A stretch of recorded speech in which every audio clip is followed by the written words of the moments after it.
मेरी जिंदगी की पहली कमाई। आखिर तुझे नौकरी मिल ही गई, चलो ये चिंता भी दूर हो। अरे नौकरी नहीं पिताजी, तो फिर दिल लगा के देखो। इसका क्या मतलब? इसका मतलब ये पिताजी कि एक जगह नाचने गाने का मुकाबला चल रहा था, तो मैंने भी उसमें पार्टिसिपेट कर लिया, तो उन लोगों ने मुझे खुश होकर 1000 रुपए दे दिए। 1000? मगर ये तो सिर्फ 700 हैं, बाकी 300 आ गए। वो हाँ याद आया, वो जो मेरे नाचने वाले पार्टनर थे ना, उनमें मैंने बांट दिए।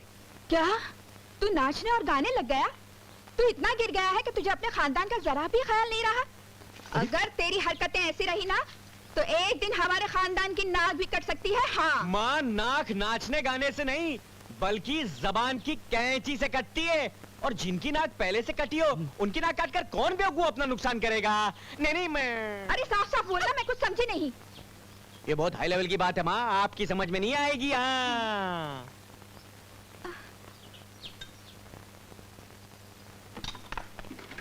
चाचा। अरे अमर, इतना घबराए वो क्यों है? अरे पहली बार तुम्हारे देवर ने पैसे कमाए और अपनी भाभी के लिए साड़ी लाया है। कैसी है? बहुत अच्छी है। हाँ? और मिली चाचा, मुझे भूल गए क्या? अरे तुझे कैसे भूल सकता हूँ मेरी लाडो, मैं तेरे लिए एक फ्रॉक लाया हूँ, ये देख। थैंक यू चाचा। मामा, और मेरे लिए? हाँ तेरे लिए मैं शर्ट लाया हूँ। थैंक यू मामा। ओ जीजा जी, आपके लिए तो मैं लाना भूल ही गया। एक सेकंड।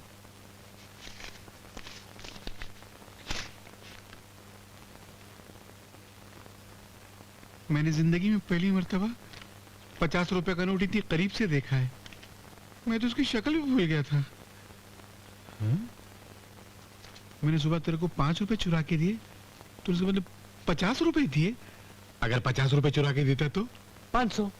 सच? हाँ ले कल मेरे को 500 रुपए देता ना, ये ले। नहीं भाई, वापस ला। ज्यादा लालच बुरी बात है, कभी नहीं दिया तो जा।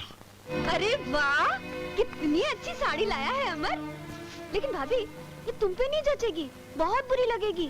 इसे मैं ले लेती हूँ। ये क्या कर रही हो दीदी? ये साड़ी तो मैं भाभी के लिए लाया हूँ, तुम कैसे रख सकती हो? नहीं नहीं अमर भैया, अगर दीदी को ये साड़ी पसंद आ गई तो उन्हें लेने दो ना। लो दीदी, रख लो। सुन लिया, अपनी मर्जी से दे रही है, मैं कोई छीन थोड़ी रही हूँ। हाँ दीदी। अरे अमर, जाने दे। इस घर के लोग जो है ना, वो लालच के गड़े हैं, और ये गड़ा कभी भरने वाला नहीं है। चल। Hi dad. God bless. कहाँ जा रही हो? आश्रम। और कहाँ? आश्रम को मार गोली। पहले ये देख। देख। ये किसकी तस्वीरें हैं डैडी? बेटी, इनमें से एक को पसंद करो और उससे शादी कर लो और अपना घर बसाओ। डैडी, मैं मर्दों से सख्त नफरत करती हूँ, इसीलिए मैं शादी नहीं करूंगी। कैसी बातें कर रही है बेटी? लड़की जात को एक ना एक दिन तो शादी करनी पड़ती है, ये संसार का नियम है। नहीं मतलब नहीं, ये मेरा आखिरी फैसला है। ठीक है, अगर तुम्हारा ये आखिरी फैसला है तो इस फैसले को बदलने के लिए मुझे दूसरा रास्ता अपनाना पड़ेगा। दूसरा, तीसरा, चौथा, पांचवा, आप कोई भी रास्ता अपनाइए, लेकिन मुझे शादी करने पर आप मजबूर नहीं कर सकते। अरे भैया, एक अठन्नी के चने देना। नहीं नींबू नहीं। ओ बाबूजी, ये अठन्नी तो खोटी है। खोटी है? हाँ। तेरे की एक ही अठन्नी थी, वो भी खोटी निकली। लगता है अपने नसीब में आपका चना नहीं है। नहीं बेटे, ये तुम्हारे ही नसीब का है।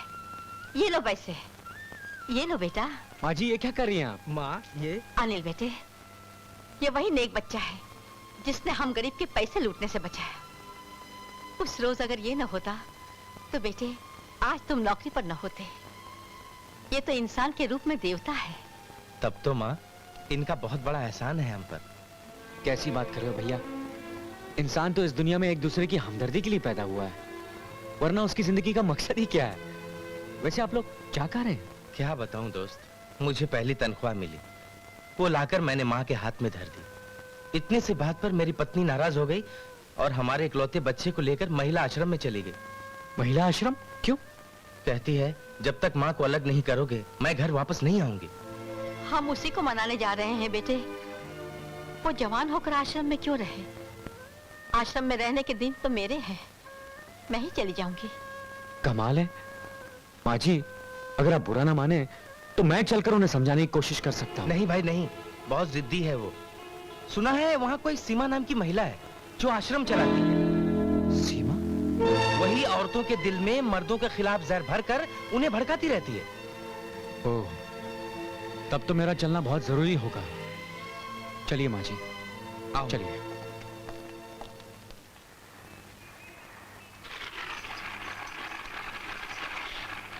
तुम यहाँ खुश तो हो ना? जी। कोई तकलीफ तो नहीं है तुम्हें? नहीं।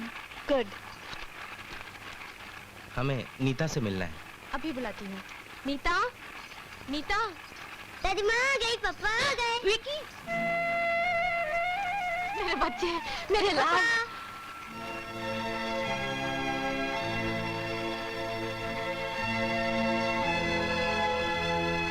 विकी, चलो इधर।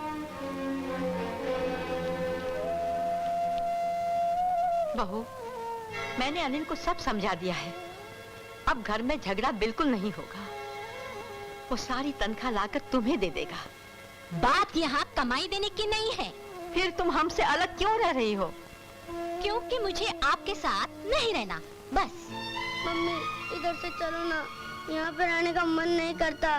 दादी माँ और पापा के साथ रहेंगे। चलो ना मम्मी। ठहरिए नीता बहन,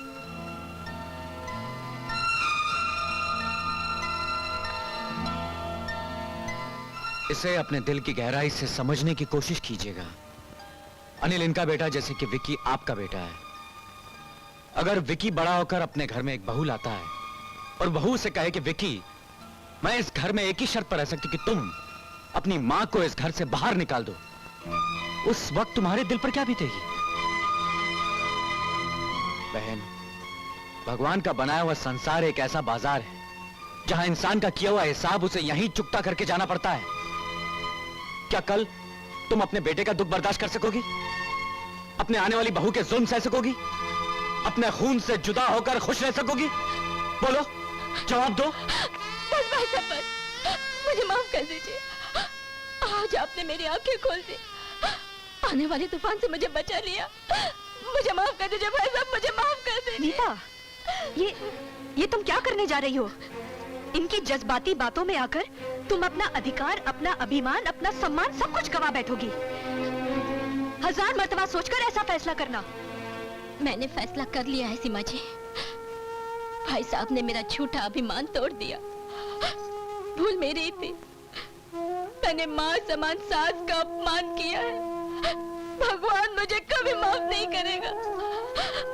माँ जी, माँ जी, मुझे माफ कर दीजिए।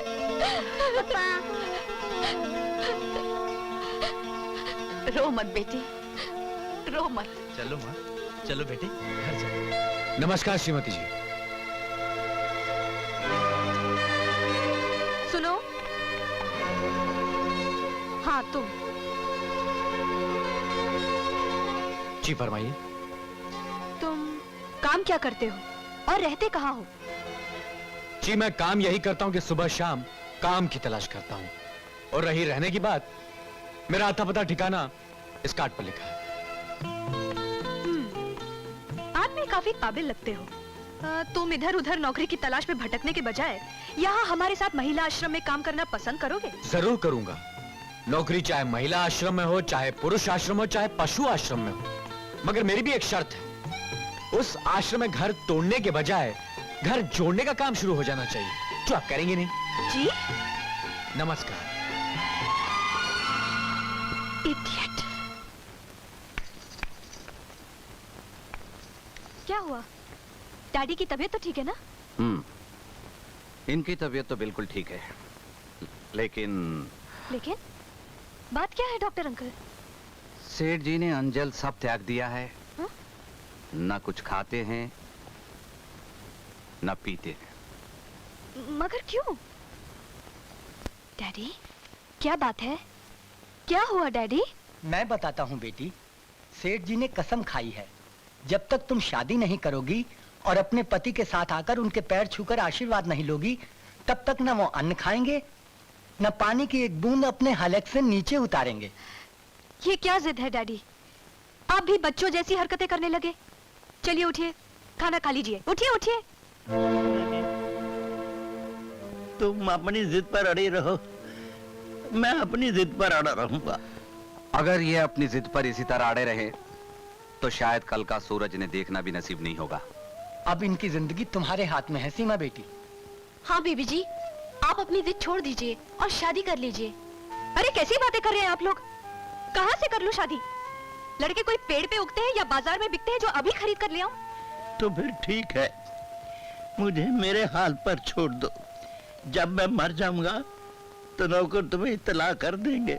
तुम अपने महिला आश्रम के उद्धार में लगी रहो, मुझे मरने दो।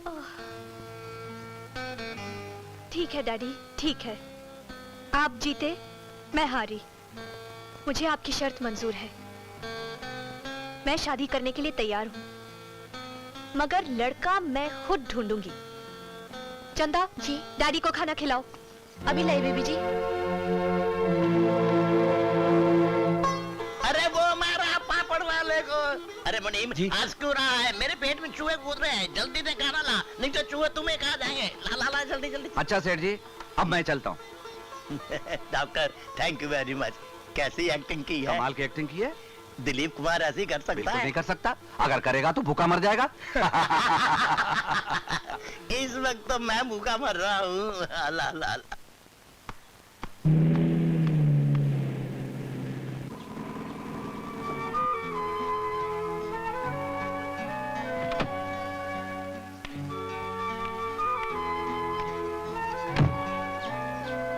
अमर बाबू यही रहते हैं क्या?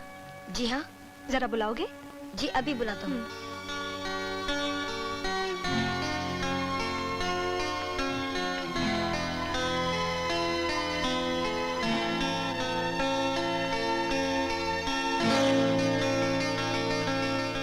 अरे आप, फरमाइए, क्या सेवा करूं आपकी? आपको नौकरी की तलाश है ना? हाँ, जिस तरह भूखे को रोटी की तलाश रहती है, उसी तरह आजकल के नौजवानों को नौकरी की तलाश रहती है। तो समझ लीजिए आपकी तलाश खत्म हो गई।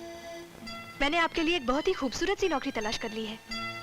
मतलब वही महिला आश्रम की, घर तोड़ने वाली? जी बहुत बहुत शुक्रिया, थैंक यू। सुनिए, आप मेरी बात समझने की कोशिश कीजिए। ये दूसरी नौकरी है। अच्छी बात है, मैं अपने सर्टिफिकेट्स वगैरह लेकर आता हूं। नहीं नहीं, उसकी कोई जरूरत नहीं। आप मेरे साथ आइए।